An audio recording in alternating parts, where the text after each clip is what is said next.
I don't know about you, but Donald Trump's victory has kind of stopped me in my tracks a bit. I'm not very political these days, although I guess I am a bit. Who knows?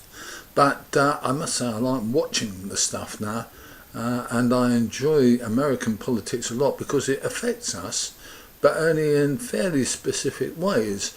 The reality, I think, is that Donald Trump being the next president of the USA means that stuff is going to happen.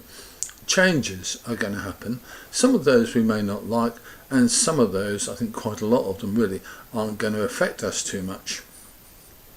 Well, affect me too much anyway, because I'm bloody old and I get on with my own stuff without really taking too much notice. The fact of the matter, I think, though, is that Trump at 78 is a bit dippy.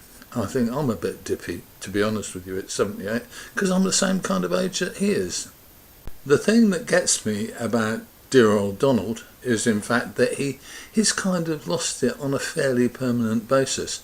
If you watch some of his speeches and interviews and stuff, as many as I have over the last few months, then you kind of get the impression that he goes off on one. I think a lot of us go off on one at this kind of age, and I wonder whether he remembers everything he says.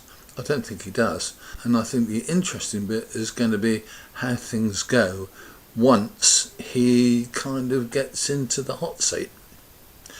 Will he do the things he's promised? I think he will, because he's got documentary evidence on those.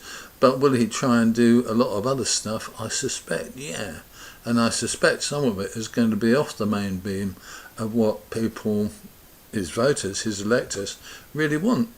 Because he's a populist, really, it does mean that he's got to keep in with the people who voted for him, much the same as that mad bugger Nigel Farage has got to do. The problem with populist politicians, I think, is that if they don't perform, they soon get into trouble, and I'm really actually rather looking forward to that. Okay, the only other thing I want to say is I'm going to be doing a few more fireside chats, and if you've got an opinion or a viewpoint that you want to discuss, I'd love to hear from you. Just get in touch on Facebook or on YouTube, and we'll have a chat, and maybe we'll have a chat online as well and see where we go. I think older people deserve more of a voice. If you've got something to say to the older community, I'd love to hear from you. If you've got something that you want to discuss with the older community, I'd love to hear from you on that as well. So all you have to do is get in touch with me on these channels. I'm Chris, I'm an old geezer. Thanks for watching, and I'll see you soon.